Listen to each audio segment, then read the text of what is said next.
Good evening, everyone. What a great crowd. It is so nice to see this wonderful church full tonight. I think you are in for a real treat. My name is Phil Fioramonti, and I work for Senator Sanders as his outreach director here in Burlington. And this event, as you know, is a town meeting on Wall Street and the big banks and what we can do about it. And as I said, you're in for a treat, and we're so delighted that Matt Taibbi can be with us here tonight.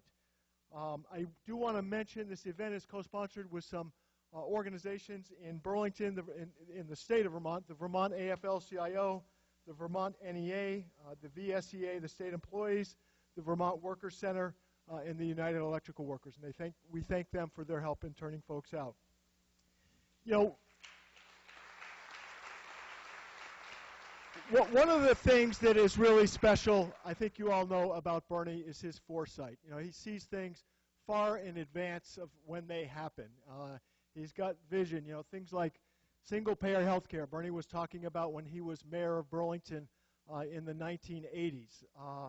And I was reminded of his foresight when I came across a New York Times article written in October of 2008 at the time of the economic downturn.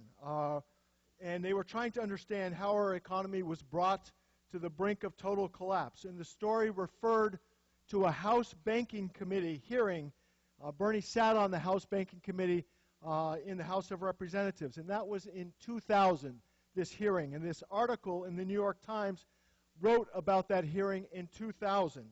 And here is what it said, quote, "Later in 2000, at a congressional hearing on the merger boom, Alan Greenspan, Federal Reserve Chairman, argued that Wall Street had tamed risk. Representative Bernard Sanders, an independent from Vermont, asked, quote, aren't you concerned with such a growing concentration of wealth that if one of these huge institutions fails, that it will have a horrendous impact on the national and global economy? No, I'm not, Mr. Greenspan replied. Well, you know who was right and you know who was wrong. Ladies and gentlemen, it gives me a great deal of pleasure to introduce your United States Senator, Bernie Sanders.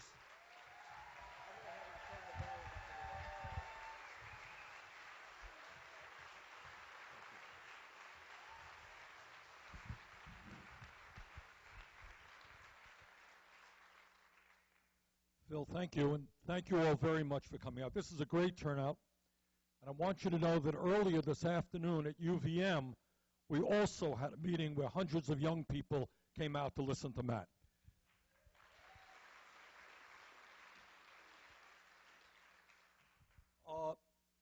In my experience, there is a correlation in terms of media coverage, and that is the more important the issue, the less coverage you see. So if there is something silly and absurd, you could see it around the clock on CNN.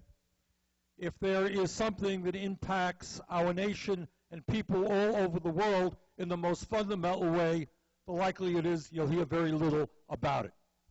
Now, what I love about Matt Taibbi is that Matt has had the courage and the ability to take a look at one of the most important issues not only facing our country but the entire world. And he's had the ability to dissect it, to have the courage to take on some of the most powerful people in the world and write about it in a way that ordinary people can understand. Not in some professorial language, but in a way that people can understand. Now let me say a little bit about the issue and my experience with it. In my view, you understand nothing about our economy, nothing about the political life of this nation, unless you begin to deal with the issue of Wall Street. Because the wealth of Wall Street, the money of Wall Street, is literally beyond people's imagination. Here's what you're dealing with today. Today, just the 6 top financial institutions have assets of over $9 trillion. They write 2/3 of the credit cards in this country, and half of the mortgages and produce 95% of the derivatives. Now, what Phil was talking about when my interaction with Alan Greenspan was during the 80s, Wall Street, of course, wanted to become deregulated. They wanted to move away from the restrictions that were placed upon them during the Great Depression, appropriately so, Glass-Steagall and other pieces of legislation. Over a 10-year period, Wall Street spent $5 billion on lobbying and campaign contributions in order to achieve their goal. $5 billion. And today, after the passage of the very modest Dodd-Frank legislation, they are back on Capitol Hill spending huge sums of money to try to weaken or do away with any of the more serious provisions in that legislation. Some of you may have heard, although it really did not get as much attention as it certainly deserved, that at a hearing last month, the Attorney General of the United States of America made an extraordinary statement. Are you familiar with what he said? All right, here's what he said. He said that right now, because we have such an extraordinary concentration of ownership in the financial industries, that these banks are so powerful that he hesitates to prosecute these financial institutions, because if you prosecute them and you bring instability to these institutions, it could have an impact on our national and world economy. In other words, these banks are not only now too big to fail, they are too big to jail. Think for a moment. Some kid throws a rock through a window, that's a crime, kid is punished. A large financial institution commits a crime which impacts tens of millions of people, but because they are so big, so powerful, because their economic tentacles stretch out all over our country and impact millions and millions of people, they have become untouchable. Now, in terms of the size of these financial institutions, you all know, against my vote, that in 2008, they were bailed out. They were bailed out by the Congress to the tune of $700 billion. And they were bailed out, and I was at this meeting, after Secretary of Treasury Hank Paulson, Ben Bernanke, the chairman of the Fed, walked into a meeting with 100 senators and, roughly speaking, said the following: if you do not give me a check for $700 billion, the likelihood is that within the coming week, the financial system of the United States and perhaps the world will collapse. That's what we were told. Now, for a variety of reasons, I happen not to think. My question to Mr. Paulson, who came from Goldman Sachs, was, if your friends caused this problem, why don't your friends bail out the banks? That really is, he didn't think that was a good idea. All right, but here's the interesting point. Today, 6 years later, 5.5 years later, you'll all be delighted to know that every one of these large financial institutions that were too big to fail are now significantly larger than they were before we bailed them out. Got that? All right. So in terms of clout and impact on our economy, literally the problem that we have, and I think maybe the problem Matt is going to have to convey to you, the story is so big. These people are so powerful that it is almost hard to deal with. Almost hard to deal with. I will give you another story about their power. And this ties into Citizens United, which all of you know is that disastrous Supreme Court decision that allows big money to buy elections, okay? You will remember that last year a big deal was made about the fact that Jamie Dimon and J.P. Morgan Chase, quote unquote, lost $4 or $5 billion. Remember that? A lot of hearings and discussion about it. Turns out that in the Fed, in the New York Fed, guess who was sitting on the New York Fed whose goal it is to regulate Wall Street banks? Anybody know who's sitting on the Fed? My God, it's the same guy, Jamie Dimon. So here you have the CEO of the largest financial institution in the country sitting on the Fed, whose job it is to regulate large financial institutions.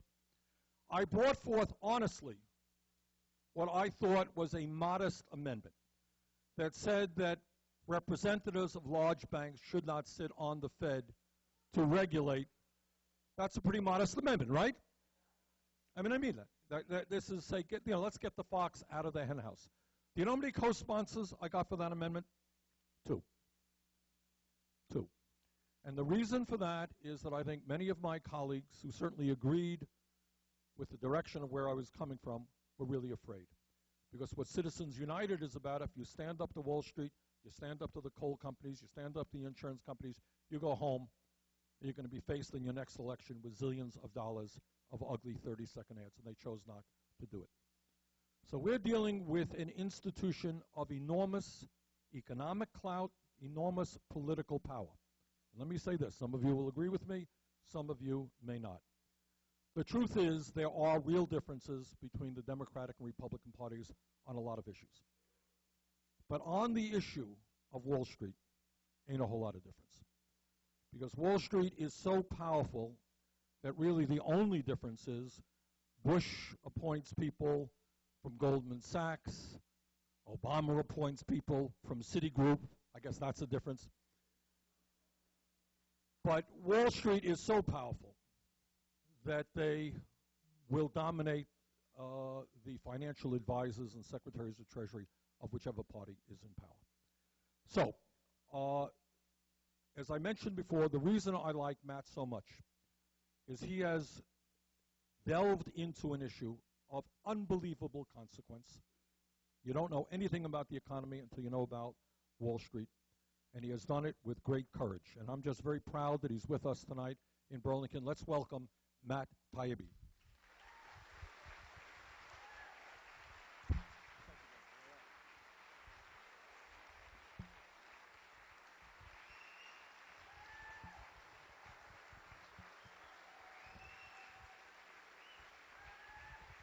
Thank you.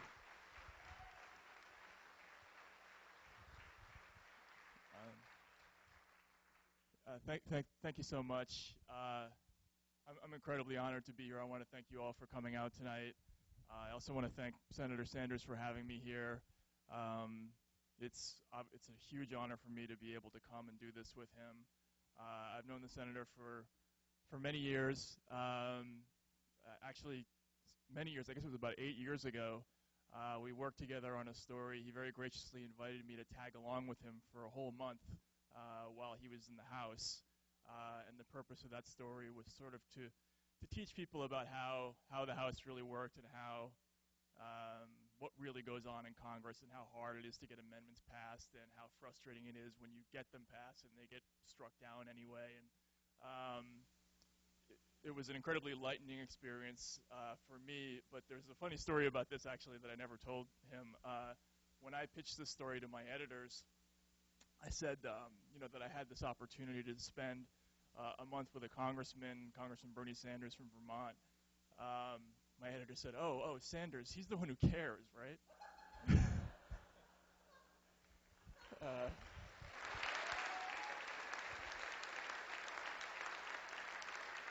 And this is nothing else for me sums up what Bernie Sanders is all about better than that. I think you don't need me to tell you that you're incredibly lucky to have him as a U.S. Senator. He's a model, I think, for what all politicians should be.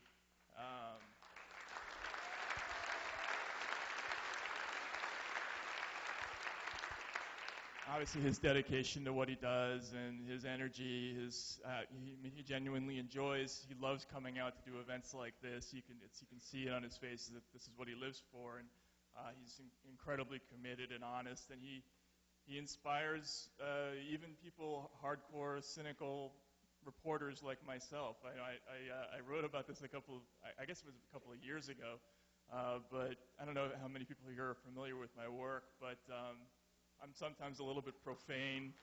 I have a tendency to characterize people using unfriendly language, and I realized people are clapping. There was one moment a couple of years ago where I was sitting down and I was going to write something really nasty about somebody, and a little voice in my head went off and said, God, if Bernie sees that, he's going to be disappointed in me. And I started to not do that as much. So I think he's become, a little bit my conscience. I think he has that impact on everybody, and he's really an inspirational figure. So thank you so much for having me here tonight. On Wall Street, I agree with everything Senator Sanders said. It's an incredibly difficult, consequential, weighty topic that is hugely underreported. My personal introduction to it began it was just before Barack Obama was elected for the first time. And I was assigned to do a story about the financial crisis right after the election. I had never covered anything about Wall Street before. I had no background in economics. I could barely balance my checkbook, and I got assigned by my editors to write about the AIG bailout, which is an incredibly complex story, and I had to get up to speed really quickly about what Wall Street was all about. And so I tried to study up on economics first. I read The Wealth of Nations. I read John Kenneth Galbraith. I went back and read all these Austrian economists, and I thought learning about capitalism and high finance, I thought that would give me an insight into this world, but nothing really clicked for me until my wife and I actually went to a library sale, and I think it was New Brunswick, New Jersey, and I found this little tiny book, and it was called Great Con Men in History. And I started to read all these things there was one chapter in there about a guy named Victor Lustig who was famous for selling the Eiffel Tower twice. And all these cons, suddenly something triggered in my mind that this is what I'd been reading about, the subprime mortgage crisis was essentially a gigantic con scheme where banks were taking undervalued or near worthless properties, junk-rated mortgages, and they were using phony baloney math to disguise them as AAA-rated instruments. And then they were turning right around and selling these same instruments to pension funds and foreign trade unions and customers all around the world. And it was basically a street con scheme, the same thing that people do in New York City when they sell phony Prada handbags or phony Gucci watches. These were phony AAA-rated securities. And so as soon as I stopped thinking about the Wall Street story as an economic story and started thinking about it as a crime story, it started to make a lot of sense to me. And that's only been more and more true in the years since that I've had to cover this. Just this week, an enormous story broke that probably not many people have heard about. Has anyone here heard of ICAP? See, nobody. ICAP is the world's largest swaps dealer. They were the world's largest dealer of interest rate swaps, among other things. There are a great many towns and cities and even countries that deal with their mounting debt burdens by swapping it out into the future if they have. Well, this is complicated. I won't even get into it. But the point is, ICAP earlier this week was busted, or the news broke that they had been colluding with 15 of the largest banks to manipulate the prices of interest rate swaps. And this affected hundreds of billions, perhaps even trillions of dollars worth of financial products. they've all been manipulated by some of these, it's a very small coterie of financial companies. It came out actually that these 15 banks and this one swap dealer, they had a nickname for this little club of theirs that was manipulating prices. They called themselves the Treasure Island Club. And this story came on the heels of another scandal that broke last year. I'm sure some people have heard of the LIBOR story. This is a very similar story to the ICAP business, but what came out beginning last year was that 16 of the world's largest banks, including the 6 companies that Senator Sanders referred to, were engaged in manipulation of LIBOR, which is the London Interbank Offered Rate, which is the rate at which banks lend to each other. LIBOR is the benchmark that basically everyone around the world uses to calculate interest rates. And LIBOR affects the price of just about everything: credit cards, mortgages, municipal debt, currencies as well. So when these banks got together, what they do, the way LIBOR works, is just a quick tutorial on this. Every morning, the 16 largest banks have to call a bureaucrat in London and report the prices at which they had borrowed money from each other the day before. And what these banks have been doing is reporting the wrong numbers systematically. And they'd been doing it perhaps as far back as 1991 or 1992. LIBOR affects the prices of hundreds of trillions of dollars of financial products. And very often what would happen was a trader at this or that bank would have an investment that would benefit by LIBOR going down. And he would call up the LIBOR submitter at his company. And we have all these email exchanges now because they've been made public thanks to a series of investigations. They'll send an email to, or call the LIBOR guy at their bank, and they'll say, "Can you push down the franc today?" Or "Can you push down the 6-month euro today?" And the guy will say in response, "Well, what's in it for me?" And these extraordinary answers come out. "Oh, I'll give you a bottle of Bollinger champagne," or "I've got some sushi rolls," or "I'll do a $50,000 deal for you." They'll openly talk about giving money to these people. These are open and shut cases of antitrust violations.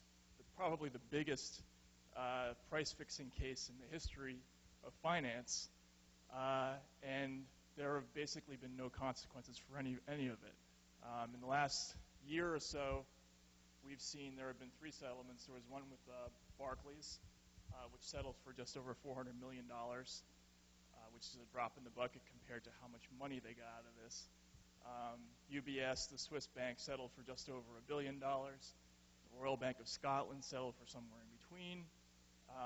But in this entire tableau, where hundreds and hundreds of traders, hundreds of people involved with submitting LIBOR numbers, out of all of those people, there was one trader in Japan who was criminally charged.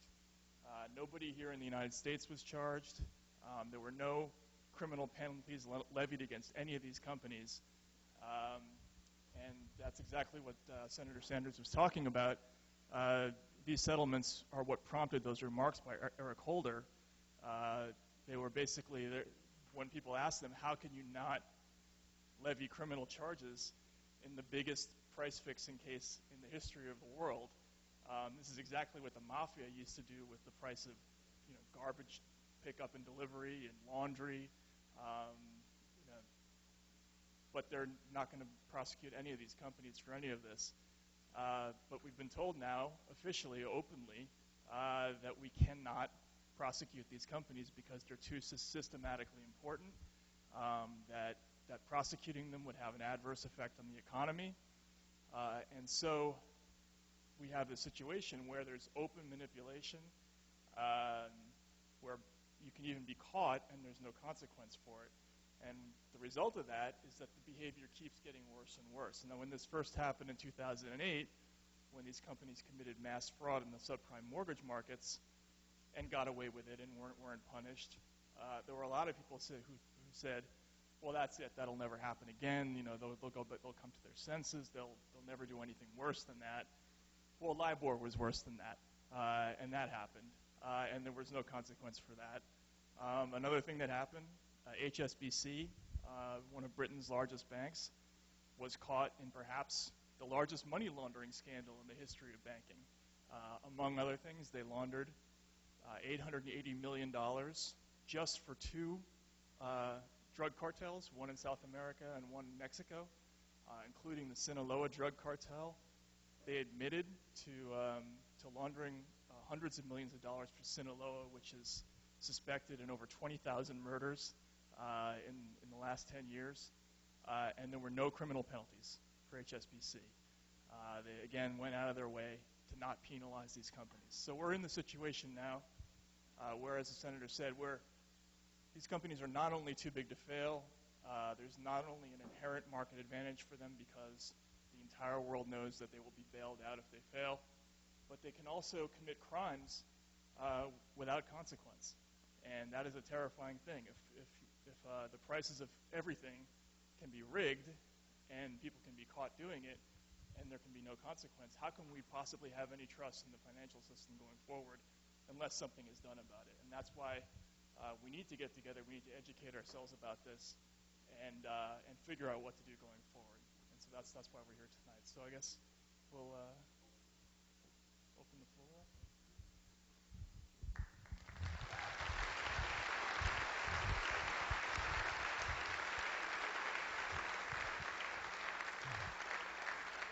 Okay, we're going to open it up to questions in a second. We have Phil and Harper, we're on either side. But before we do it, I want to begin with the first question. And the question I'm going to ask Matt is whether, in every institution, in the private sector, in government, academia, there are people who are dishonest, who are fraudulent. The question that I want to ask, in a very serious way, is whether fraud itself is the current business model for big finance in this country. Well, I think it's. I think the answer is yes. One of the things I was talking to a lawyer who was involved in the lawsuit in the LIBOR case this morning, and he pointed to the fact that in the settlement, the LIBOR settlement with UBS that we entered into late last year, both the British government and the United States government wrote in the settlement that we now have a culture of manipulation that is entrenched at these companies, and that their instinct is to manipulate wherever they are able. And I've personally seen this, with the ICAP story and with LIBOR. This is interest rates and interest rate swaps being manipulated, which one person described it to me as being like if the prices of both peanuts and peanut butter were being manipulated. It's manipulation on top of manipulation. I covered a story last year, a trial that was about manipulation in the municipal bond markets. Again, it was the same idea. It was a cartel-style corruption where a small group of companies were manipulating the rates for municipal bond service. We've seen cases involving manipulation in the gold and silver markets. In England, there was a case involving manipulation of insurance rates by some of these same companies. So what we've seen is an escalation of corruption where I think a lot of these companies are realizing that not only do they have an enormous amount of concentrated political power and a lot of concentrated economic power, but they also have the ability to make more money working together as opposed to being competitors. And that's a scary thing. It's a frightening escalation of the situation. And all the evidence that I've seen suggests that this is the way, sort of the way people do business. Okay, let's open it up to questions. Phil, where are you? Phil's here and Harper is over there. Just raise your hand, tell us who you are, and stand up and be loud. Hi, I'm Ben Allen. I moved to Vermont a year and a half ago. I really like it here. My question is, it sounds like, are you suggesting that it's easier to prosecute the President of the United States and members of Congress than the heads of these corporations, which these aren't sole proprietorships, correct? I mean, I'm just asking. The short answer is yes. Look, I will tell you a little story, and the ending is vague, but I will tell you the story. A number of years ago, after the bailout, several of us in the Senate weren't happy that the Obama administration was not more aggressive in going after Wall Street. And I think what was happening is, you all know that today, real unemployment is 14%. You know that when Bush left office, we were losing 700,000 jobs a month because of the greed and the recklessness and illegal behavior on Wall Street. You all know that. And the American people were furious, and they wanted to know a couple things. How did it happen? Who caused it? And how are we going to punish those people for the crimes that they committed? And frankly, the Obama administration, other than some lip service, really wasn't doing it. So some of us went to the White House, 7 or 8 of us, and we met with Obama. We met with Geithner. We met with Larry Summers. We met with his whole financial team. And it was just very clear to us, leaving the room, that there was a real reluctance for them to go forward. And I can't give you, the reason why, other than to tell you that you are dealing with people of extraordinary power.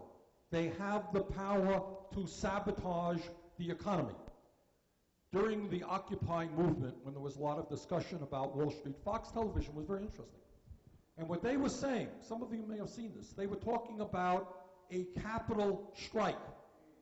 They were talking that if the opposition of the people to Wall Street became so strong, that maybe Wall Street should start holding back its money and punish the economy, which they have certainly the capability to do. You're dealing with a time bomb, people of incredible wealth and power. And for obvious reasons and a variety of reasons, people are reluctant to stand up to them. Second of all, politically, it is no great secret that in Obama's first election, Wall Street supported him. Second time around, they supported Romney. But especially with Citizens United, these people have unlimited amounts of money. $10 million is nothing. $50 million is nothing. That is what we are up against. So taking these guys on is very difficult. We talked about this morning. Maybe Matt wants to say a word. Just interesting, the change in culture in 20 years. You remember the old savings and loan crisis when we were a little bit younger? Hundreds of those bankers went to jail under Bush 1, not a well-known, progressive, anti-Wall Street type guy. And maybe, Matt, you want to comment on just the difference in culture. Clearly, what we have seen recently is more severe than the S&L crisis, and yet we're not seeing too many of these guys going to jail. Yes, we talked about this morning. Yeah, the S&L crisis, they went forward with 1,800 prosecutions. About 1,000 people really did go to jail in the S&L crisis, which was much smaller in scope and far less destructive than the subprime mortgage fraud crisis, where nobody was prosecuted. Actually, there was one prosecution, a significant one, of a couple of guys from a hedge fund in Bear Stearns. They had overwhelming documentary evidence in that case. These guys had been emailing each other about a bunch of subprime-based investments that they had, and they were laughing with each other like, we'll never make money in a million years with this stuff. This is going to be a loser forever. 2 days later, they're representing to clients that there's no problem. This stuff is never going to be a disaster. So they had this email chain. They had an open and shut case. They took it to a jury. They lost, and that was the last case they ever brought involving any of this stuff. So there's been an incredible change. Even 10 years ago, we talked about this under George Bush II. There were high-level prosecutions of the leaders of companies like Enron, WorldCom, Adelphia, If you remember, they actually dragged I think the 72-year-old CEO of Adelphia, John Regas, out of his bed at 9 o'clock in the morning, perp walked him on the streets of New York. That would never happen today, and these were for crimes that were far less impactful than the stuff that we're talking about now. So there's been some kind of sea change in the attitude involving prosecuting high-level CEOs of these companies, and it's kind of a mystery why that change has happened, but it's certainly something that has to be dealt with. Hi, I'm Steve Beard from Montpelier. So you're a lawmaker, and that gives you certainly a great deal of power, but the Attorney General of the United States has said, if you pass a law, he's not gonna enforce, he's not gonna prosecute. And another thing is that Eric Holder was actually he worked to defend Goldman and some of the other large banks in a former life. So there's some capture there of another branch of the government, of the executive branch, really. So where's our leverage? How do we have an impact? Good question. Let me tell you what we're trying to do. We're working in a couple of ways. We've just introduced legislation that would, I think, get to the root of the problem. My own view, captured in a soundbite, is if an institution is too big to fail, it's too big to exist.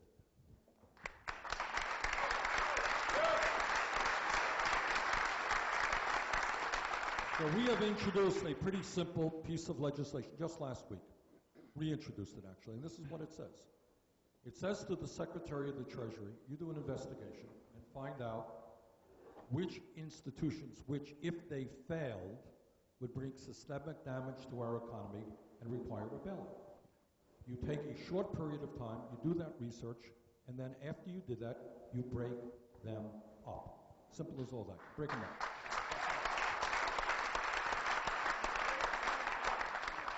And I think the importance of that legislation is, number one, we want to protect ourselves from a too big to fail situation again and more bailouts. But equally important, think about, what Matt was just saying is interesting, and this is complicated stuff, and I don't have all the answers by any means, but I think Matt's guess is probably right, that even in just a 20-year period, the culture of our willingness to take on these big money interests has significantly changed.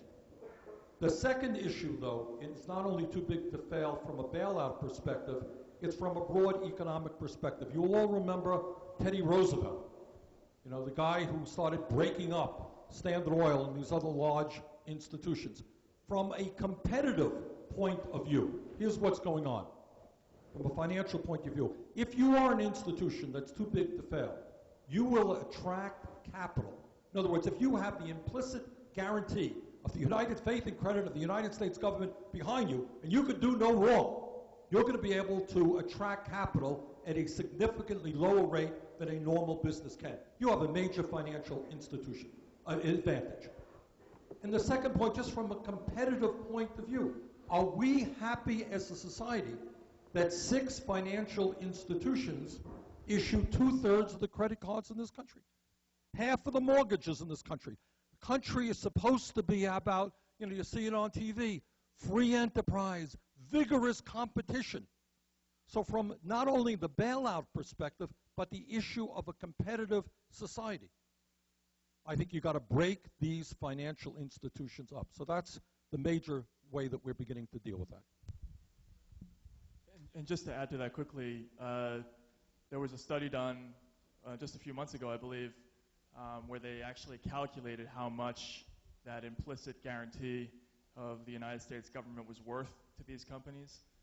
They figured it was a couple of Japanese economists, I believe, did it, and they came up with a number that it was worth, on average, the borrowing costs were about 0.8% lower, and they calculated that out to the 10 largest companies in the United States, and they figured that was worth about $83 billion just to those 10 companies, which the Bloomberg pointed out is roughly, it would be like the United States handing out 3 cents of every dollar it collected in taxes to these companies.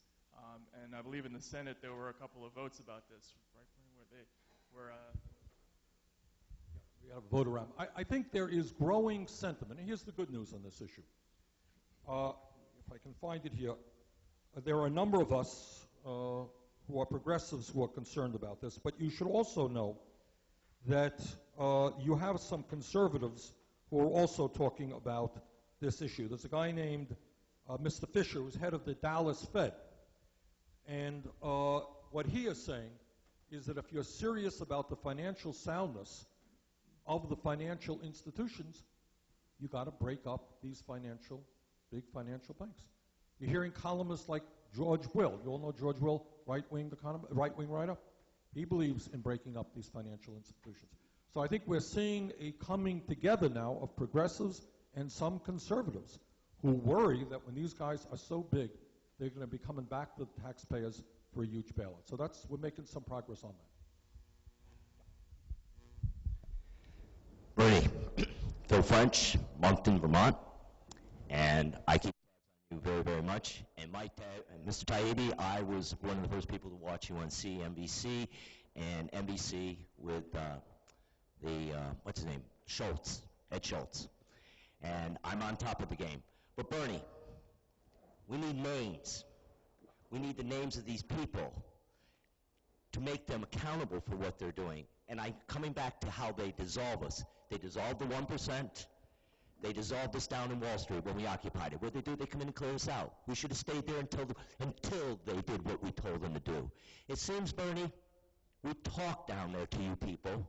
And I'm not talking, and again, I want to come back to this, Bernie. When they say you people, I don't mean you particular, Bernie, because you're not in that class of senators and congressmen. You're not. And I hear you come back on the television and say, I'm not you people. But you know who we're talking about. And what I'm saying, it's time. We're really mad. I'm really mad. I'm being hurt. I just bought 20 acres of land. And what I went through to get my loan and how I was robbed out of it by Wells Fargo, lied to, I got a fixed interest rate, and all of a sudden the interest rate started going up. But you told me it's a variable. Well, you didn't say that to me and my wife when we sat there. They lied downright to us, Bernie. So what I'm saying is, why can't we take these 1% and take all of their money to pay for everything they did to us, including Halliburton, who sent our boys to war. Make them pay to repair our men that are hurt, that are in war. Thank you, Bernie. Other than that, all right. Look, here is the story. You're absolutely right. There is, I believe, just a fierce amount of anger out there. This ties in. I think Wall Street is absolutely in the middle of it. But you are living in a society, as I think you well know, where to a significant degree, the middle class of this country is disappearing. Got 46 million people living in poverty. Here's just some statistics to back you up. In terms of distribution of wealth, which essentially is not allowed to be talked about on television, I want you to hear this. Top 1% today owns 38% of all of the financial wealth of America. That's bad. You want to hear what's worse?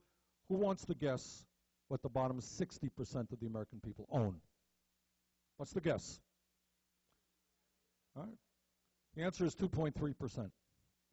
Top 1% owns 38% of the wealth. The bottom 60% own 2.3%. The bottom 40% own nothing. People who may have worked their whole lives, their homes are underwater, they own nothing. One family, the Walton family of Walmart, who is also the major welfare recipient in America, I'll tell you how in a second, own more wealth than the bottom 40% of the American people. One family worth $100 billion. And by the way, because they pay their workers so low wages, tens of thousands of their employees are on Medicaid, food stamps, and subsidized housing. So the federal government essentially is in partnership with Walmart and stabilizing or supporting their low-wage payments. Now you ask, what do we do about it? The answer is, we can get angry, and people are angry. But the answer is we also have got to be smart and think politically and understand, you know, I just came back on a plane last night at midnight from Washington. I deal with the Tea Party every day. Tea Party is pretty smart. They don't just yell and scream, they organize. And they say to Republicans out there, unless you're prepared to cut Social Security and Medicare and Medicaid and give tax breaks to billionaires, we're going to fight you. We're going to take you on in primaries. And we're raising money to beat you. So the few moderate Republicans, very few left, they get very, very nervous. They have organized effectively to move the Republican Party from what once was a center-right party to a right-wing extremist party. And it seems to me if we are angry as we should be angry, the word has got to go out to the Democratic Party that we can't have Democrats kowtowing to Wall Street talking about cutting Social Security and Medicare if they want to survive politically.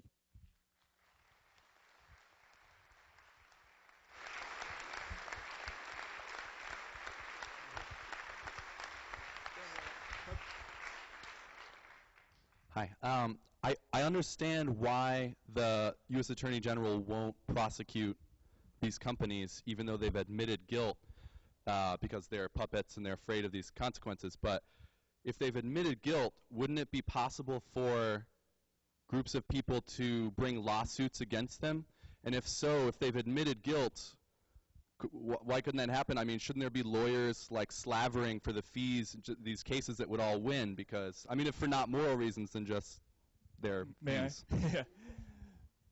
So, great example, LIBOR, right? Again, there have been 3 settlements, major settlements involving 3 of the 16 probable actors in this scandal.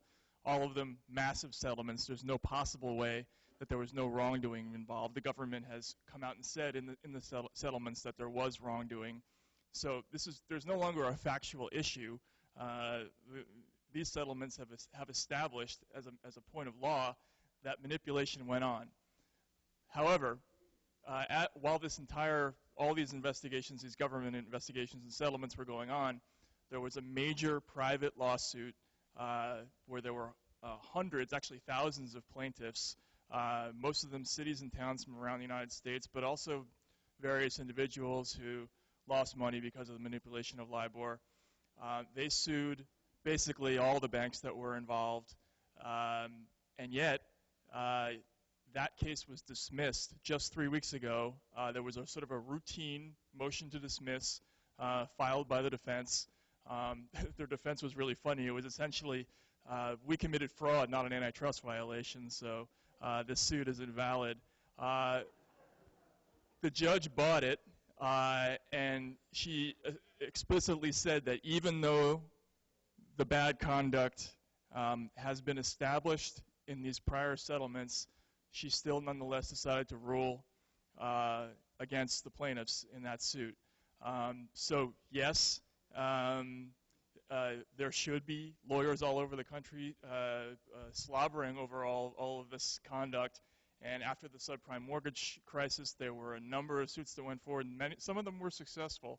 But the problem is the same problem that Bernie has always been talking about. These companies have such a massive amount of resources that they can lawyer these things to death. It can take years and years and years before they even get into a courtroom. And even when they get into a courtroom, as we saw a couple of weeks ago, the very biggest of these suits can be thrown away just like that. The point is there have been settlements. I mean, some of these guys have forked over hundreds and hundreds of millions of dollars. But as Matt said, to them, you know, that's 25 cents to you. But whether you can get convictions and get these guys in jail is another story. Tell the story about Steve Cohen. So Stevie Cohen is he heads SAC Capital, which is one of the biggest hedge funds on Wall Street. He has been involved. He was the unindicted co-conspirator in a major insider trading case last year. He has long been rumored to be involved in a number of insider trading cases. He's been the target of a number of investigations by a number of different regulators. A couple of weeks ago, he settled with the SEC for $600 million. And the same week that he settled, he went out and bought a $135 million Picasso, And he also bought a $40 million house in East Hampton next to his existing $40 million house in East Hampton. So this was basically a giant middle finger to everybody saying, yeah, I'll give you $600 million, but that's nothing to me, because it probably isn't. He's probably worth 10 times that. And that's, again, that just shows you the scale of the problem, that even when these guys get caught, which is extremely rare, even when there's the regulatory enthusiasm to go after them, they just get away with it in the end, most of the time.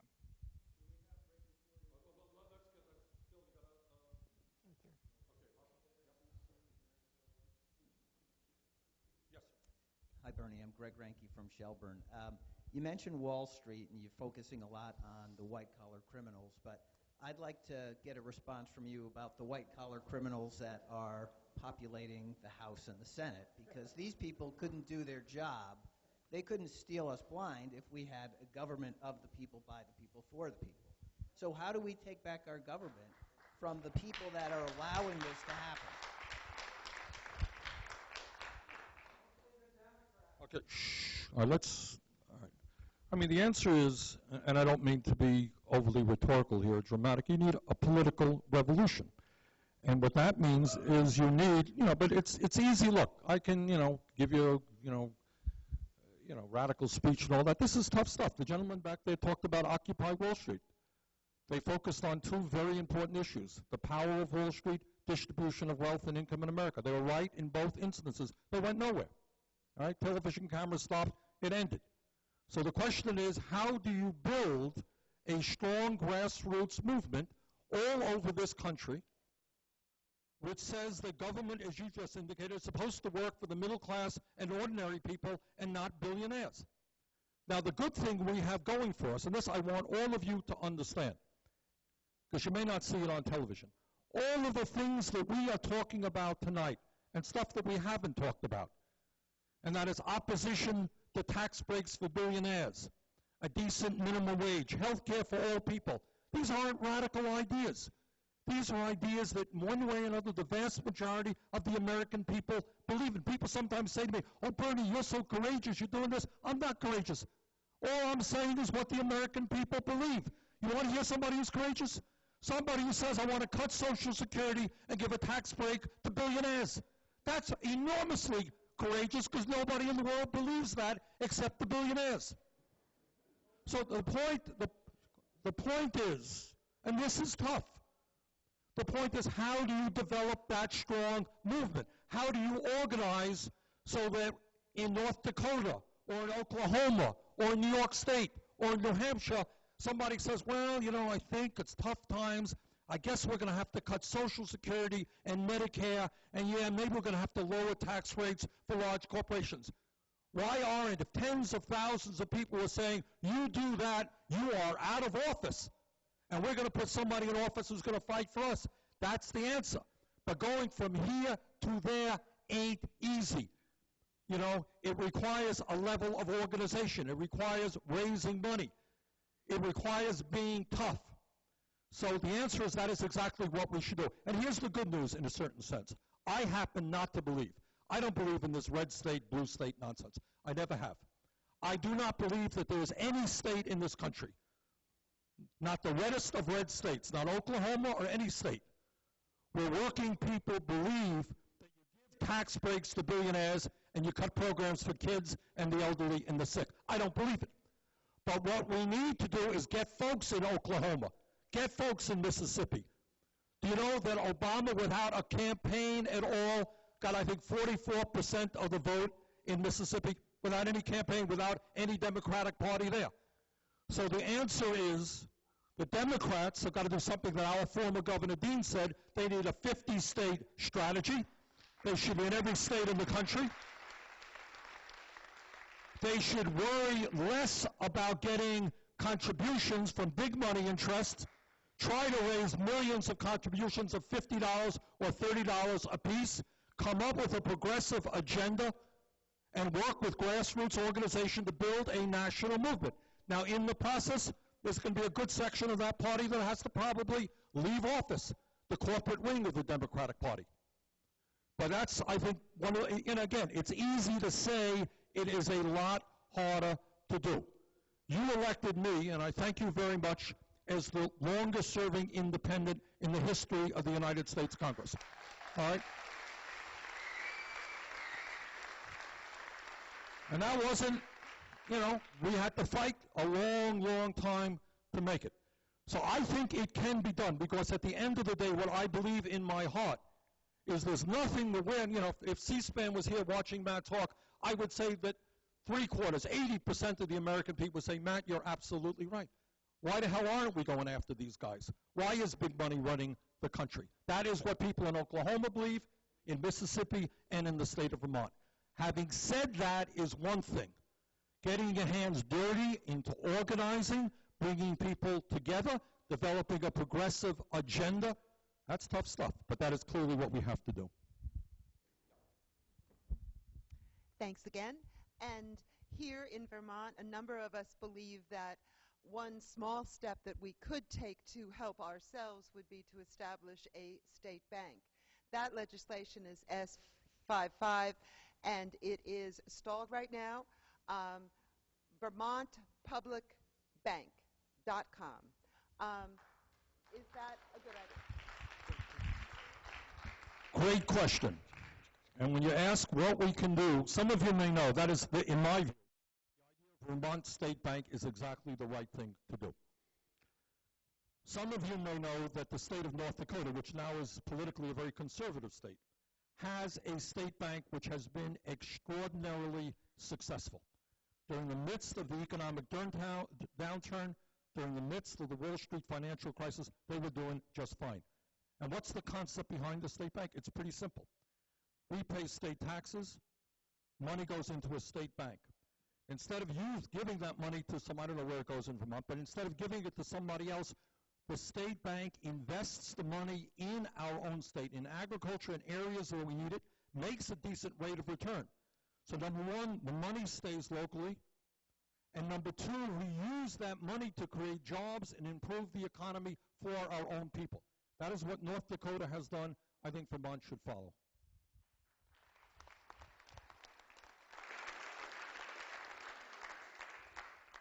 Hi there, I'm Sasha. I work here in Burlington. And so my question is, with the two parties united in terms of cutting Medicare and Social Security, continuing imperialist war abroad, this drill baby drill approach to fossil fuel extraction, it seems like we're going to need if we're going to stand up to the banks and the corporations, we're going to need a real political alternative that's independent of the Democrats, and that we can't let our movements get funneled into the Democratic Party. For instance, we saw the Democratic mayors all over the country get together to crack down on Occupy Wall Street.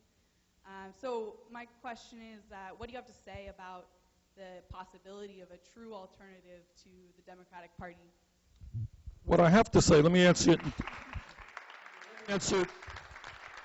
I mean, I guess you're asking the politician who has done it. You know, maybe more than anyone else in the United States. And the state of Vermont has done it. We have shown that you can go outside the Democratic Republican Party. But it ain't easy. When Ralph Nader ran for president back in 2000 against Bush and Gore, and people were saying, Ralph, and you know, I've known Ralph for many, many years, was saying, you know, Ralph, you may help elect Bush and not Gore, and Gore's clearly a better candidate. Well, Ralph was saying, well, I mean, in so many words, we're going to build a third movement. Maybe I'm not going to win the election. We're going to build a Green Party all over the country. That's what he said. Not through lack of trying. It's not a criticism of Nader. It didn't happen. Green Party is not strong. So all that I'm saying is, you know, in the state of Vermont now, we do have a progressive party. They have how many seats in the legislature, Phil? 6, 7, 8? All right. Vermont probably has the strongest progressive third party in the United States of America. All right. We've had third party here in the city of Burlington. It can be done. But all that I'm saying, and I certainly have no objection to that, but it's a hard task. It is a hard task. But if the people are prepared to do that, let's do it. Yeah. Ken Erdley, Underhill. I'm a union member of Local 5109 of the United Nurse and Allied Professionals. I've been a union guy all my life. I was in the United Mine Workers when Richie Trumka was president. Now he's the head of the AFL-CIO. And my concern is, and I've been harping on this for years, is if you look at the history of social movements in this country, it's the civil rights movement, organization of the CIO, anti-war movement has always been masses of people in the streets showing their power and scaring the crap out of the politicians. So how can we get the union movement doing that again? I remember Solidarity Day. We had 1 million people in the streets of Washington, D.C. Why are they so reluctant to mobilize people? I mean, how do we get to, are you talking to these guys? We need to have demonstrations. Let me answer in a couple of ways. I was just with Rich Trumka 2 days ago, okay? And in my view, Trumka is the best leadership the AFL-CIO has had for decades. Rich is a very good and decent guy working 24/7 trying to do exactly what you're suggesting. Now, one of the interesting, give you an example of how things work. Where did I see Trumka? I saw Trumka at a press event that we did in Washington on Thursday, I believe. We had the head of the AFL-CIO representing 12 million American workers. We had many members of Congress. Tom Harkin and I were there from the Senate. You know how much press coverage that event got? Virtually none. You didn't see it. And these guys were talking, so they, you know, when somebody says, well, the Democrats aren't doing anything, look, there are many Democrats who are not.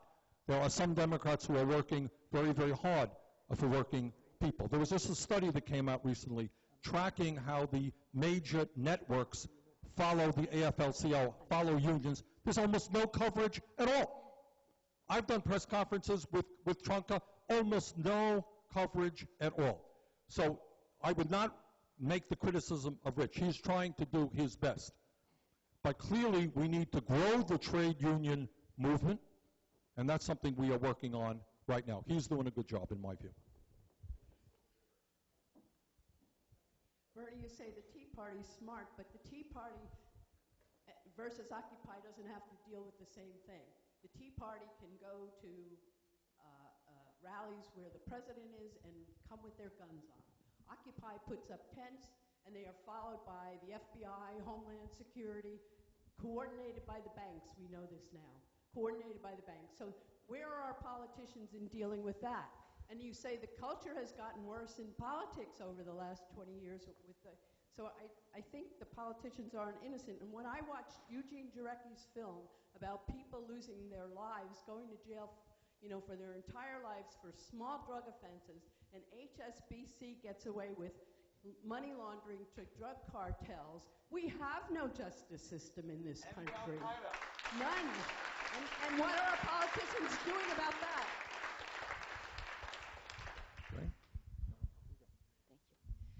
Yes, I worked for Goldman Sachs and J.P. Morgan Chase most of my life. You hold that mic a little bit closer. I'm so sorry. sorry. Can we get the mic system turned up just a little bit if we could, please? Yes, thank you. I worked for Goldman Sachs and J.P. Morgan Chase most of my life. In terms of what can we do, you've suggested too big to jail.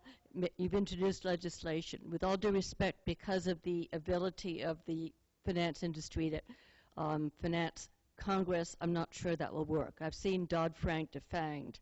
The question is, why do we have these long electoral processes when in England, the founder of free speech, they have 3 weeks? If we could do that, that in itself would take care of the problems from the back door.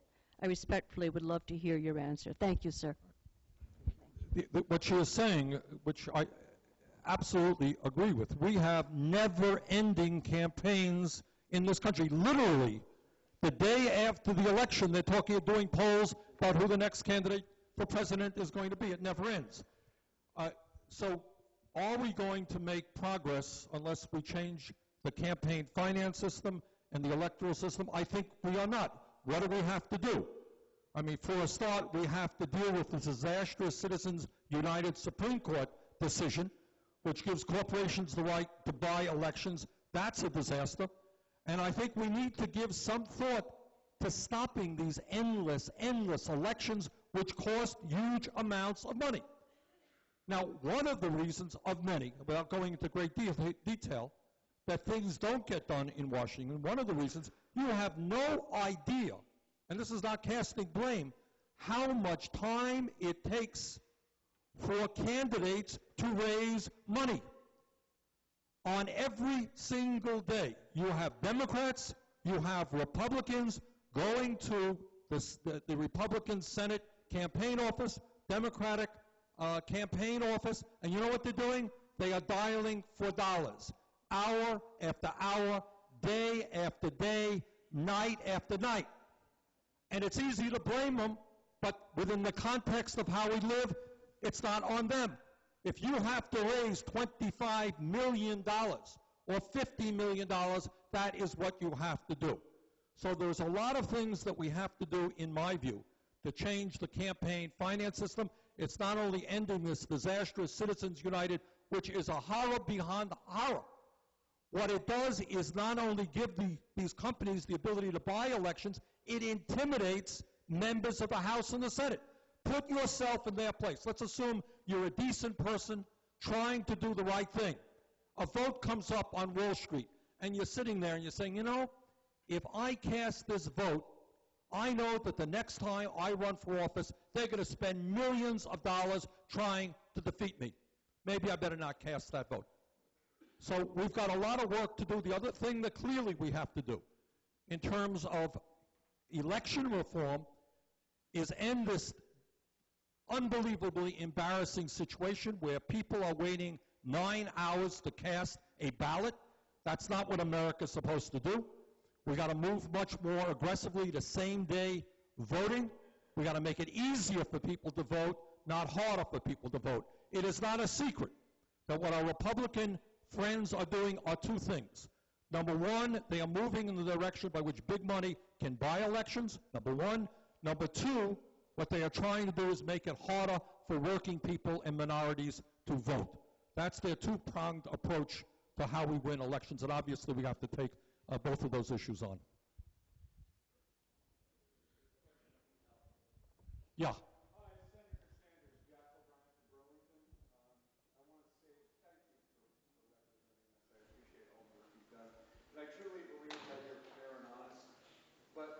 Throughout this whole conversation tonight, we haven't talked about the Federal Reserve at all and how they monetize our debt. All right, you want to talk about the Fed? All right, let me start off by telling you, well, we did talk about the Fed a little bit. I talked about the fact that we are trying to bring at least a modest degree of reform. Let me talk about two things about the Fed. Sometimes there are strange bedfellows in Washington, and I work with Ron Paul. Some of you may remember Ron Paul. He was in the House for many years. All right. There's the Ron Paul fan club. All right. And I will tell you, I knew Ron when I was in the House, and obviously he and I disagreed on almost everything, but he was an honest guy, and I respect him. And what he and I both worked on together was the concept of auditing the Fed, to try to get an understanding of how the Fed was spending money and so forth, and creating money and so forth. As part of Dodd-Frank was a modest effort to deal with Wall Street, very modest. And I probably would not have voted. I voted for the bill. I probably would not have unless an amendment that I offered got accepted. And that amendment dealt with auditing the Fed, not totally, but within the 3 years of a financial crisis. And we had the GAO do that audit. And you know what we learned in that audit? What we learned, I think, and maybe Matt can pick it up because I know he followed that. This is what we learned. That during the financial crisis, the Fed lent out at zero interest or almost zero interest $16 trillion in a revolving loan fund, which went to every major financial institution in the United States, wealthy individuals and corporations like GE and McDonald's in the United States, and central banks all over the world. All right, so that's number one. Number two, what we are trying to do, as I mentioned earlier, is at least do a modest Fed reform to get bankers off of regional Feds so you don't have the fox guarding the henhouse. So those are some of the things we're doing there. And just to follow up on that, I think both this question and the question before about where the woman suggested that nothing can be done about too big to fail, I totally disagree.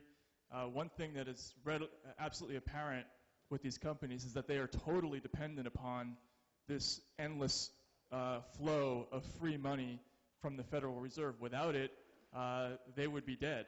And we saw explicit proof of this during the financial crisis in September of 2008 when both Goldman Sachs and Morgan Stanley realized in the third week of September that if the doors opened the next morning without access to the Federal Reserve's discount window, that they would go out of business.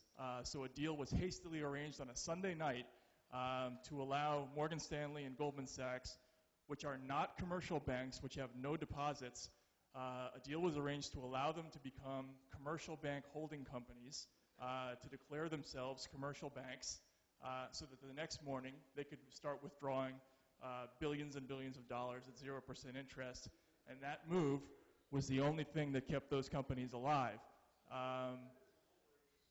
We are in a situation now where the entire financial sector realizes that these companies are wholly dependent upon the cheap money that they get from the Fed. Another example of this was when Carl Levin, your colleague, released a report about Goldman Sachs that sharply criticized its behavior during the financial crisis. The Permanent Subcommittee on Investigations did a massive report detailing all sorts of horrible things that Goldman had done. When that report came out, there was an immediate 6 or 7 point drop in Goldman's share price because analysts came out and said that this report perhaps signals an unwillingness on the part of the government to stand behind Goldman in the future. And just because of the perception that the government may not stand behind this bank, that cost Goldman billions of dollars of share value overnight. So these companies are extremely vulnerable to any change in the perception that we are not standing behind them. So once that perception changes, that's why all of these things that are going on in the Senate now, these various bills that are coming up, yours and the Sherrod Brown's, the Brown-Vitter amendment, they're all significant because they are sending a signal to the rest of the world, to the financial markets, that things may be changing. Even that perception is extraordinarily significant and may restore some competition to the markets. Bill? Doug Kemmer, Essex Junction. I have two questions for the speaker. Risk really magnifies when you're allowed to invest 1% of the assets and then loan and borrow 99% of the assets, and that's how you make a lot of money. So Glass-Steagall and Basel III have required more assets behind the banks, and I think that solves a lot of the problem. But you have not addressed derivatives, options, where you can make a lot of money because you can get a lot of leverage, or you can fail and be in a big mess like we were in 2008. So that was a question. And for Sanders, we brought up the issue of insider training, and I'd like to know why Congress and staff members are exempt from insider training rules. Let me briefly answer the second. They are not. There was legislation passed to end that. Sure. On the issue of derivatives, you're absolutely right. That's a crucial problem. The derivatives market is completely unregulated, or almost completely, as a result mainly of a law that passed in the year 2000, actually in the waning days of the Clinton administration, called the Commodity Futures Modernization Act. That law essentially exempted all derivatives from almost any form of regulation. The law was so sweeping that it actually exempts Wall Street companies from state gaming laws because the behaviors of some of these derivatives trades are so identical and indistinguishable from gambling that without affirmative deregulation, federal deregulation, they would have been in danger of being prosecuted for gambling. Because that's what some of these things are, like a naked credit default swap. I know that name sounds ridiculous, but all it really is two banks gambling on whether a third party can repay his loan. And it's ridiculous. It's like somebody taking out an insurance policy and his neighbor betting on whether or not his house is going to burn down. That kind of stuff is still legal. And even though Dodd-Frank, there was an enormous attempt to try to bring this to heel and place derivatives under some kind of regulatory framework, it really kind of missed the mark. And I think that was really one of the big failures of Dodd-Frank was that obviously when after the crash in the 20s, there was this idea that we had to put stocks and bonds on regulated exchanges because everything had to be transparent. We had to be able to see what the prices of things were. And we had the opportunity, I think, to do that again with derivatives, which are the sort of modern, which is where all the action is now. And that wasn't done, and that's something that's still left undone after Dodd-Frank. Let me just, if I could, briefly tell you another story related to what Matt was talking about. It is where Wall Street speculation impacts every person in this room. When you ask why the price of gas at the pump is as high as it is, there are a number of reasons. But here's one of the key ones. Right now, the oil futures market, which theoretically, when you think about oil futures, you're talking about people buying oil and bidding on oil who actually use oil, like airline companies, trucking companies, fuel dealers. Today, approximately 80% of the oil futures market is controlled by Wall Street speculators, people who never use the product. And there are various estimates as to how much that increases the cost of a gallon of gas that you put into your car, but it is very, very significant. You mentioned that this afternoon. Yeah, there were actually originally very strict controls about the amount of speculation that could take place in the commodities markets. The Commodity Exchange Act, which was passed during FDR's time, I think it was 1936, it basically set limits on the amount of speculation and set forth that most of the people on these markets had to be what they called physical hedgers. In other words, real consumers or producers of oil or wheat or soybeans or whatever kind of commodity you're trading. But beginning in the early 90s, a lot of these Wall Street companies started quietly applying to the Commodity Futures Trading Commission, which is the federal body that regulates commodities trading, and they started asking for exemptions. They started saying, yeah, well, we're speculators, but we'd like to be treated as physical hedgers. The first company to do that was called J. Aron, which is a subsidiary of Goldman Sachs. They wrote in 1991, and they got one of these letters. 16 companies later did the same thing, and that's why we have this explosion of speculation in the commodities markets. I saw a statistic in 2003. There was something like $25 billion of speculative money in the commodities markets. By 2007, that number was over $300 billion. And most investing on the commodities markets, unlike the stock market where you can bet for or against something, you can go long or short. Basically, when people invest in commodities, they're always going long. So they're betting on prices to go up. So when you multiply the amount of money, speculative money, by a factor of 10 on the commodities markets, that's when you start seeing all these enormous price rises in oil and gas and food and wheat and grain all over the world. And this has an enormous effect on the way people live everywhere, not just the United States. Yeah, yeah. My name is Rob. I live in Barrie, which is a town many people are familiar with. It's got a lot of low-income people. It's been beaten up by the decline of the mining industry. A lot of what you're saying resonates with me in terms of the diagnosis, but a lot of what you're saying about what the solution is, I disagree with. I feel like there's this sort of, we all see the same problem with big bankers, casino capitalism, and therefore all roads lead to liberalism. All roads lead to a more progressive state. The state's going to save us. It's going to break the trust. We're going to defend the social safety net. And I got to say, I don't have a whole lot of faith in the state. I look at the federal government. I see 2 million people behind bars. I see, drug addicts who are held in cages. I see a system that defends private property rights above the economic and fundamental human rights of my community. And so I'm sorry, but I have a hard time getting on board with what you're saying. And to me, the answer is to give up on the liberal dream and embrace what's more of an anti-imperialistic sentiment that says that what we need is to be free. And we can take care of each other. All this money is only good if we think it has power over us. So I'm curious what you think about that. Well, I don't agree. I mean, it's in this sense. I mean, and thank you for your question, and I appreciate absolutely where you're coming from and your sincerity. But here's the point: we can't all take care of each other. You got 50 million people today who are uninsured, who have no health care. How are you going to take care of those people? You think charities are going to do it? You think the churches are going to do it? 45,000 people today are dying because they don't get to a doctor when they should. So I believe, I guess, we have a difference of opinion, that the United States should join the rest of the industrialized world and pass a national health care system guaranteeing health care to all people. So, and I understand, look, I do understand.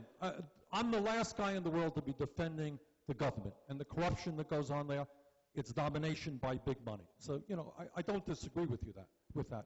But don't give up the dream, I think, that it's every person for himself. I understand, what the libertarian thing is. Get the government off my back.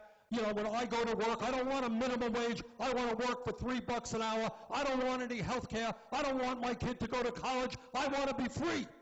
I don't believe that. I don't believe that.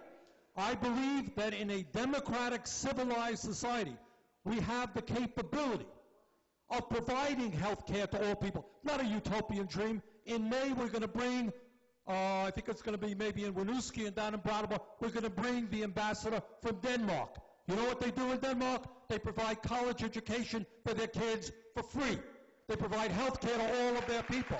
They have a strong child care program. They're strong on the environment. I understand where you're coming from, believe me, and I understand your anger and disgust and frustration. But the dream is not that every person is out there on his own. Somebody who's homeless is out there on their own. I don't believe that. Somebody who's 75 years old, who can't work, who can't have health care, abolish Medicare, I don't think so. So the goal, I appreciate the frustration. And it ain't easy. Look, when you think about history, this country started doing terrible things to Native Americans. We had people in slavery. Women couldn't own property. Women couldn't vote. On and on and on. We have made progress in a number of areas. We have a long way to go, and the toughest fight of all is not gay rights. It's not the environment. It's not gender equality. You know what the toughest fight of all is? Taking on the big money interest. Frankly, they don't stay up nights worrying about discriminating against gay people. They don't stay up nights worrying that a woman can become president. That's not their worry. Their worry is that the American people will demand social justice in this country and a decent life for all, and not allow a handful of billionaires to control the economy. That's their nightmare, and we've got to stand together to take them on.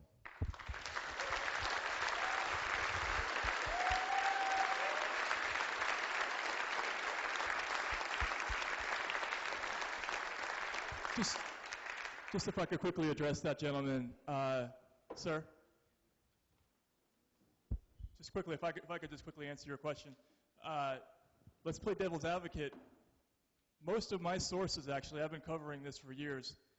The same people who are feeding me all this information, who have been outraged about what's going on Wall Street, they almost all agree with you. Politically, they're on your side. Their attitude towards Wall Street is the number one problem that we have is that all of these companies are backed by the United States government. And so I think there's room for everybody in this argument. I think we all want the same things. I think conservatively and from a libertarian point of view, it's a matter of national emergency to get the government no longer, to disentangle them from these 6 or 7 or 10 large companies that have the backing of the United States government, that have all of us paying for their future mistakes. I think we agree that that's not tenable. And so I think that we're all in agreement about this, and it's not a conservative or liberal argument. I think it's everybody is on the same side. Maybe a couple of more questions. Phil, you got something there? Yep. Hi, my name is Amir from Boston. Can you hold that mic close to your mouth, please? Amir from Boston. Yep. 2 quick questions. What would actually realistically happen if JP Morgan or Goldman Sachs, these too big to fail companies, actually went under? Number 1. Number 2, can you talk briefly about what Iceland did during its financial crisis? Thank you. Well, I'll tell you, in terms of Iceland, we're going to be meeting in a couple of weeks with the president of Iceland, and I'll be better prepared to tell you what Iceland did. But Iceland did not do what the rest of the world economy countries did. They did it differently, and apparently they did it successfully.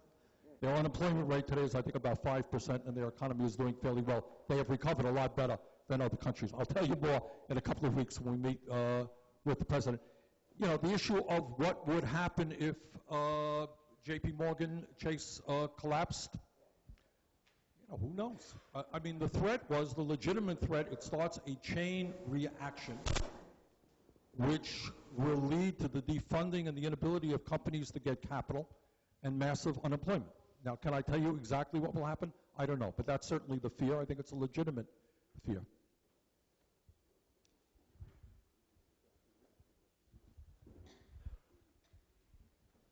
My name is Paul Mackey. I live in South Burlington. Well, hold that mic a little closer. Since I suspect that your attempt to break up 6 institutions that control $9 trillion worth of wealth will probably be a little difficult. In the interim, since the primary crutch that these companies use to say, well, you can't let us fail because the systemic function that we provide to the financial system is too important and we need to fund it, etc. Why couldn't we establish a government agency whose sole function during such a crisis would be to assure the liquidity of the money supply and allow that company that should fail to fail, do the prosecutions if necessary, but a government agency that would basically provide that systemic function and remove that crutch from the argument, basically? Well, there was an attempt to do that during Dodd-Frank. There were numerous attempts, if I'm not mistaken. There were heavy debates about something they call OLA, Orderly Liquidation Authority, which attempted to create industry-funded funds that would be there to help companies fail without the taxpayer having to pick up the bill. The model was sort of based on the idea of the FDIC, which of course still exists and does provide some of those functions. But the amount of money that we're talking about to back up one of those failing companies is far bigger than what they came up with in Dodd-Frank, and those plans never really made it very far, if I remember. Is that true? So I absolutely agree with you. I think that's a common concern, and that was very much talked about during Dodd-Frank, that, you know, if we can't break up these companies, at the very least, let's, in the interim, figure out a way to prepare for the eventuality of one failing and do it in a way that doesn't require a massive late-night infusion of $700 billion, you know, where somebody is coming to 100 senators and saying, you know, we need $1 trillion tomorrow or else the world is going to end. I think we need better preparation than that, and I think something like that eventually will take place. Phil? Yep. Hi, my name's Earhart. I live here in Burlington. I've worked in affordable housing for many years. I have a question about Fannie Mae and Freddie Mac, and just wanted to hear your perspective on those. These are government-sponsored enterprises, which we as taxpayers now own. They were one of the casualties of the financial crisis. Some conservatives have argued that they were part of the cause, and their future, since they hold probably most of the mortgages that folks have in this room, their future, I think, is really critical, and some would argue that they were part of what helped build the middle class and helped build home ownership in the United States. I know Jeb Henserling, for instance, in House Financial Services wants to basically abolish them and have no government role in the mortgage market at all anymore. So I'm just interested in hearing how you think that should go forward and how we can continue to have home ownership in this country without them. That's a great question. This gets to one of the central fallacies of the sort of counter-argument about what happened in 2008. If you remember, during the Occupy movement, Mayor Bloomberg got up and said all these people are misinformed. You know, this whole crisis was caused because the government forced these poor banks to lend mortgages to all of these, you know, these people. Nothing could be further from the truth. What really happened, obviously, was that these banks figured out through the miracle of techniques like securitization, through the inventions of instruments like CDOs, that they could create massive amounts of junk-rated mortgages and then resell them as AAA-rated instruments to customers around the world. And they made an enormous amount of money doing that, and that is why what they would essentially do, you'd have a company like Bank of America or Goldman, which would lend $1 billion to a company like Countrywide, which would go out into the world, make as many loans as they could overnight. They would resell them back to the bank would chop it up, turn it into AAA rated securities, sell them around the world. People didn't know what they were buying. It was a fraud scheme. And they were making an enormous amount of money, and nobody had to force them to do it because they were making money hand over fist, and that's why they created so many of these mortgages. In that tableau, Fannie and Freddie did play a role, but they were a customer of these. They bought these mortgages. Not as many. They weren't allowed to dabble in subprime, but they did play a role in creating more liquidity in this market. I'm a firm believer that Fannie and Freddie should exist. That there should be some assistance for low-cost housing. I think it provides a valuable service, but it should be managed in a way that doesn't put the taxpayer at risk, which is what happened in 2008. But it's important to recognize that Fannie and Freddie, when people use that catchword, the ordinary person out there, what they're trying to do is convince them that Fannie and Freddie somehow forced these banks to create those mortgages, and that is not the way it worked out. It has no connection to reality at all.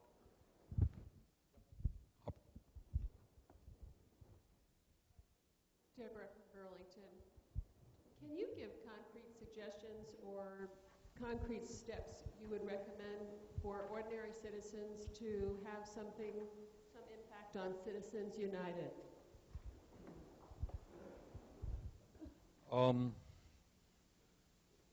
Where we're at right now is there are several constitutional amendment pieces of legislation offered in the House and Senate. I've offered one. Others have offered equally good pieces of legislation. There are, I believe, at last count, at least 9 states, including the state of Vermont, that have gone on record in support of overturning Citizens United. There are hundreds of communities, many hundreds, including many in the state of Vermont, that have gone on record. What our job is, and I think this is, just a wonderful organizing effort, because it brings people across the political spectrum together. Very few people, whether you're conservative or progressive, think that it is consistent with American democracy that a handful of billionaires can buy elections. So the goal now, and what we're trying to do, working with groups like Public Citizen, is grassroots efforts all over this country to have city councils, state legislatures go on record to put pressure on Congress to pass a constitutional amendment. I would not kid you and tell you this is going to be a short-term effort. It's going to be a long-term effort. Furthermore, I would hope that as we get new members of the Supreme Court, the very first issue that a new majority should look at is this disastrous decision. But that's kind of where we're moving now. Okay.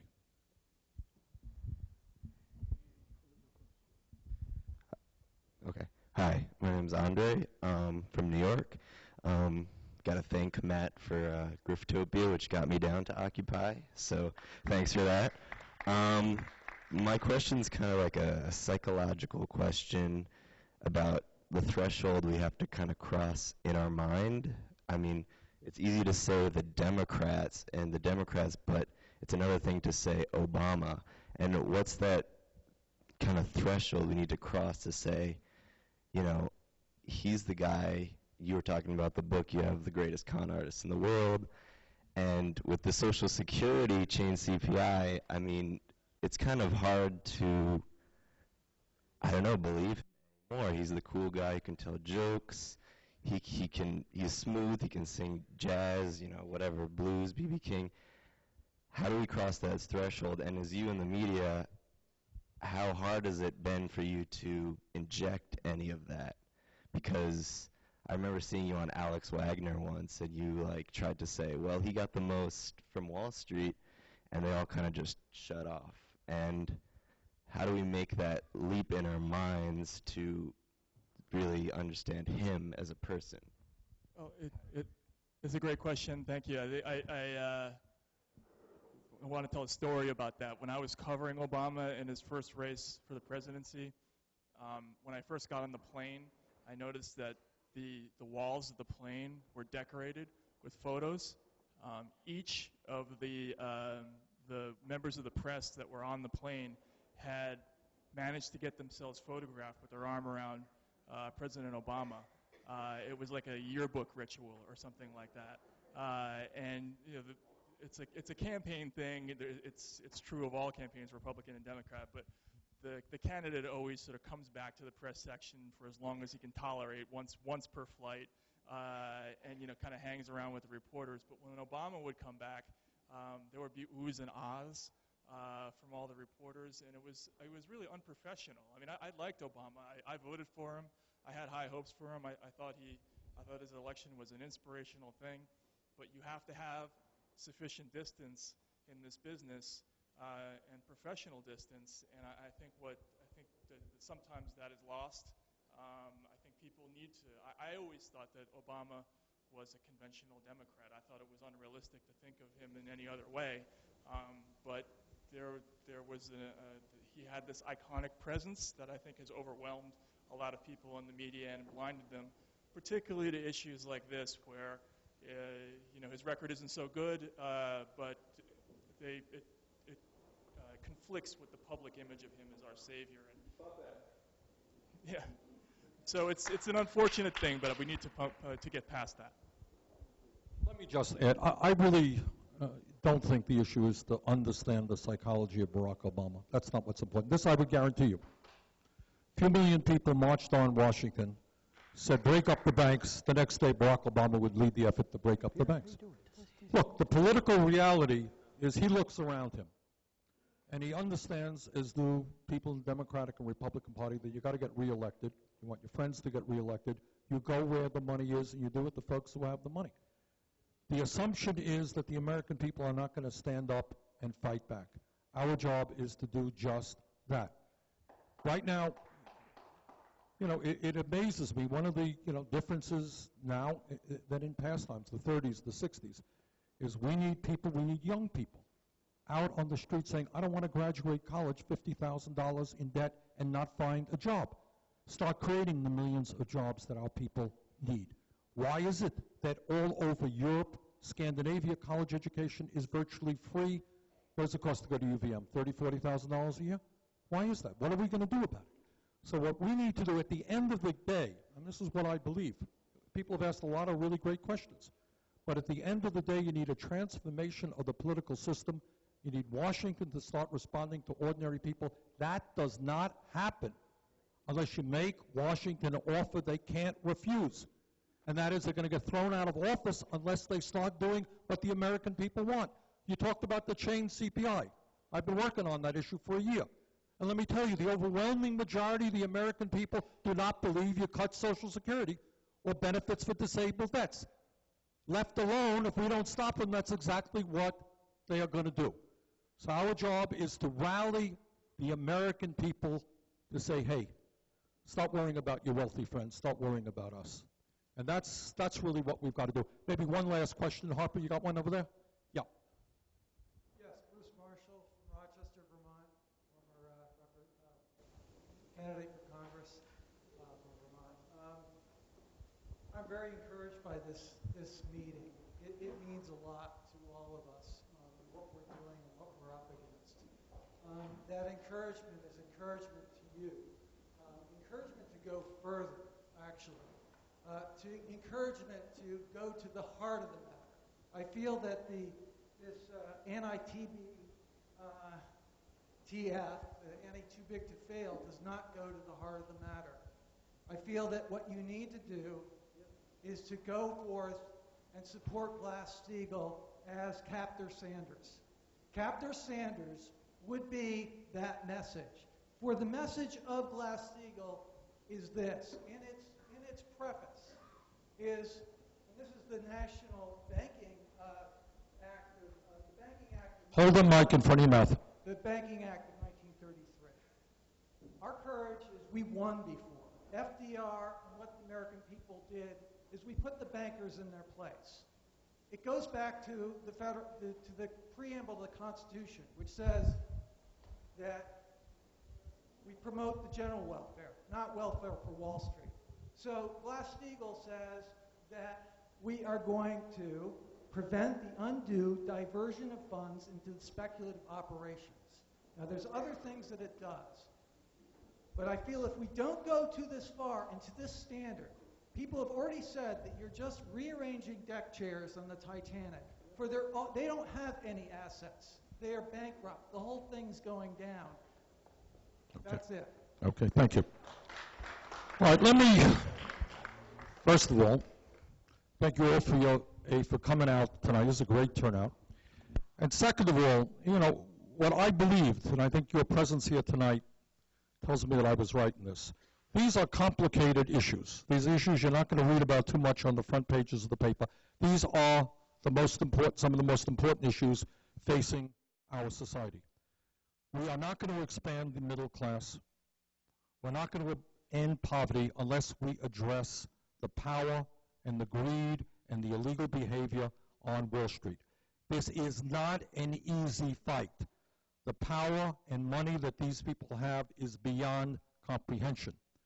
But we don't go forward unless we understand better about what they are doing. So I just want to conclude by thanking Matt Taibbi for being with us today and for the great work that he has done for so many years. Thank you all very much.